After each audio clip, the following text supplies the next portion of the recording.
이 영상은 지난 영상 나를 사랑하는 연습의 후속편입니다. 이전 편에서는 자존감이 무너지는 이유와 회복 루틴의 시작을 다뤘다면 오늘은 훨씬 더 깊은 이야기, 나와의 대화와 진짜 회복을 함께 나눠보려 합니다.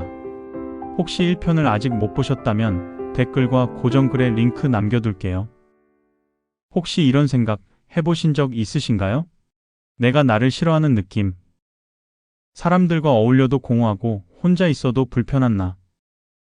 잘하고 싶은데 계속 스스로를 무너뜨리는 기분. 왜 이렇게 나는 나 자신에게 가혹할까? 만약 지금 그런 감정을 느끼고 계시다면 이번 영상은 단순한 위로가 아닌 깊은 자기 이해와 회복의 시간이 될 수 있을 겁니다. 오늘은 단순히 자존감을 높이는 법이 아닌 나와의 관계를 다시 맺는 방법, 그리고 왜 우리는 스스로를 미워하게 되었는지 그 뿌리를 함께 찾아보려 합니다. 영상 마지막에는 자존감을 넘어선 자기 친절 루틴도 안내해 드릴게요. 꼭 끝까지 함께 해주세요. 나를 미워하게 된 건 어느 날 갑자기 생긴 일이 아니에요. 우리는 갑자기 자신을 미워하게 되지 않습니다. 그건 아주 천천히 그리고 조용히 진행됩니다. 남들의 기대를 채우려 애쓰다가 실망을 주고 스스로를 자책하며 나는 왜 이것밖에 안 되지? 라는 생각이 마음속에 자리 잡기 시작하죠. 그리고 그렇게 차곡차곡 쌓인 자기 실망이 어느새 나는 가치 없는 사람이다라는 믿음으로 굳어집니다. 이게 바로 자존감 붕괴의 시작입니다. 자존감은 나를 칭찬한다고 바로 높아지지 않습니다. 기억과 감정, 해석에 누적된 결과이기 때문이죠. 그래서 우리는 먼저 그 내면의 해석 습관을 마주해야 합니다. 내가 나에게 어떤 말을 걸고 있는가? 내가 나를 어떻게 바라보고 있는가? 이 질문이 회복의 출발점입니다. 자존감이 낮은 사람들의 공통적인 사고 패턴은 이렇습니다. 심리학에서는 자존감이 낮은 사람들에게서 자주 나타나는 인지 왜곡, 즉 카그니티브 디스토어션이라는 개념이 있습니다. 예를 들면 이런 거죠. 완벽하지 않으면 나는 실패자야. 이렇게 흑백으로만 세상을 나누는 걸 이분법적 사고라고 합니다. 한번 거절당했으니 나는 항상 거절당할 거야. 이건 단 한 번의 경험을 전체로 확대해버리는 과잉일반화의 전형적인 모습이죠. 10명 중 9명이 칭찬했어도 한 사람의 비판만 계속 마음에 남는 이런 심리적 경향은 우리가 흔히 말하는 정신적 필터입니다.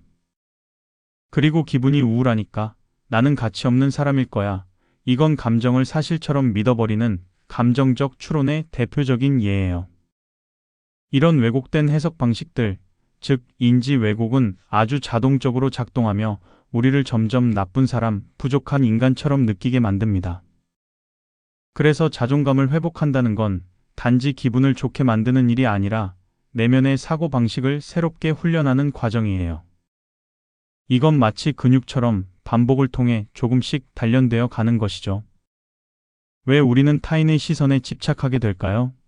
우리는 왜 이렇게까지 타인의 시선에 흔들릴까요? 그건 뇌가 생존을 위해 소속과 비교를 본능적으로 중시하도록 진화했기 때문입니다. 과거 원시 시대에는 집단에서 밀려나는 것이 곧 생존의 위협이었기에 지금도 뇌는 타인의 평가에 과도하고 민감하게 반응합니다. 하지만 그 집단이 지금은 수천 명의 인스타그램 팔로워가 되었고 이제는 나의 모든 순간이 비교되고 평가받습니다. 이건 뇌에게 과도한 스트레스이며 존재 자체를 부정당하는 느낌을 줍니다. 그래서 우리는 본능적으로 자존감을 타인의 눈에 맡기게 되는 거죠. 이제는 그 시선을 끊어내야 합니다. 그게 진짜 자존감의 회복입니다. 내 안의 기준을 다시 나에게로 옮기는 연습, 그게 오늘 우리가 함께할 여정입니다. 진짜 자존감은 감정이 아니라 관계입니다. 많은 사람들이 자존감을 감정 상태로 착각합니다. 오늘은 자존감이 높아, 오늘은 낮아처럼요. 하지만 진짜 자존감은 감정이 아닙니다. 그건 나와의 관계입니다. 예를 들어 어떤 친구가 힘든 일을 겪고 있다고 해볼게요. 그 친구에게 여러분은 어떻게 하시겠어요? 아마 너 잘못한 거 없어. 지금도 괜찮아. 이렇게 말하겠죠. 그런데 똑같은 상황에서 나 자신에게는 이렇게 말합니다. 또 잘못했네. 역시 나는 안 돼. 자존감이 낮다는 건 내가 나에게 나쁜 친구처럼 대하고 있다는 뜻입니다. 자존감을 회복한다는 건 내가 나에게 좋은 관계를 만들어주는 것입니다. 나에게 친절한 사람이 되는 훈련을 해야 합니다. 그럼 어떻게 나와의 관계를 회복할 수 있을까요? 그건 아주 작고 사소한 자기 친절 루틴에서 시작됩니다. 전문 심리학자인 크리스틴 네프 박사는 이렇게 말합니다. 셀프 러브 비긴 윗 셀프 컴패션. 즉, 나에게 친절해지는 것이 자존감 회복의 시작이자 끝이라는 뜻이에요. 오늘 하루 중 나를 향한 말투에 주목해 보세요. 왜 이렇게 바보 같아? 가 아닌, 그래도 너 열심히 하고 있어. 진짜 찌질해. 가 아닌, 지금 상황에서도 잘 버티고 있어. 이렇게 말투 하나만 바꿔도 뇌는 스트레스 호르몬을 줄이고 스스로를 지지하는 감정을 기억하기 시작합니다. 이제 실제로 자존감을 바꾸는데 효과적인 뇌과학적으로 검증된 자존감 회복 루틴 5가지를 소개할게요. 첫 번째, 3가지 감사일기. 매일 밤마다 오늘 감사한 일 3가지 적기. 두 번째, 거울 앞 자기 긍정 훈련. 하루 1분 내 눈을 보며 넌 괜찮아 라고 말하기. 세 번째, 성취 인식 리스트. 사소한 일이라도 오늘 해낸 일 체크하기. 네 번째, 미디어 다이어트. 비교를 유발하는 SNS 사용 줄이기. 5번째, 자기 토닥임 루틴. 마음이 무너질 때 손으로 가슴을 감싸며 괜찮아, 나는 여기 있어 라고 말해주기.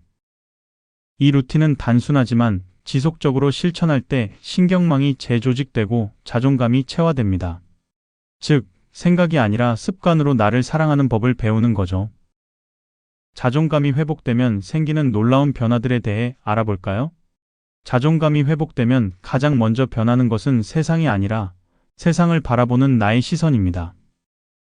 똑같이 거절당해도 내 가치를 의심하지 않게 됩니다. 남이 잘 되는 걸 봐도 나는 안 돼가 아닌 나는 아직 시작 중이야 라고 생각하게 됩니다. 실수해도 망했다가 아니라 배웠다로 바뀝니다. 그리고 이런 생각이 반복되면 당신은 스스로를 더 이상 깎아내리지 않게 되고 조금씩 삶의 색깔을 회복하게 됩니다. 회색의 세상 속에서 나만의 색을 찾는 거예요. 자존감 회복은 결국 선택의 문제입니다. 여기까지 들으셨다면 이제 아실 겁니다. 자존감은 감정이 아니라 습관이고 선택이라는 것을요. 매일 내가 내게 어떤 말을 하는지, 내 하루를 어떻게 보내는지 그 사소한 선택들이 쌓여 자존감을 만들기도 하고 망가뜨리기도 합니다. 그래서 중요한 건 오늘입니다. 내일도 아니고 어제도 아니에요. 지금 이 순간 내가 나에게 어떤 말을 하고 있는가? 그 선택을 다르게 하면 인생 전체가 달라질 수 있습니다. 이제 진짜 중요한 질문 하나를 드릴게요. 나는 나에게 좋은 보호자인가? 나는 나를 보호해주는가? 아니면 늘 공격하고 비교하고 모욕하는가? 우리는 이제 내가 나의 부모이자 친구이자 보호자가 되어야 할 때입니다. 그렇게 자존감은 높아지는 것이 아니라 회복되는 것입니다. 오늘 영상은 단순히 기분 좋은 말로 끝나지 않았으면 좋겠습니다. 진짜 변화는 실천에서 나오니까요. 지금 당장 메모장에 써보세요. 나는 오늘부터 나와의 관계를 다시 맺는다. 그리고 영상에서 알려드린 루틴 중 하나, 지금 시작하세요. 작게, 천천히 하지만 꾸준히. 여러분은 이미 충분히 소중하고 다만 그 사실을 잊었을 뿐입니다. 지금부터 다시 나를 사랑하는 연습을 시작해요. 구독과 좋아요는 영상 제작에 큰 힘이 됩니다. 감사합니다.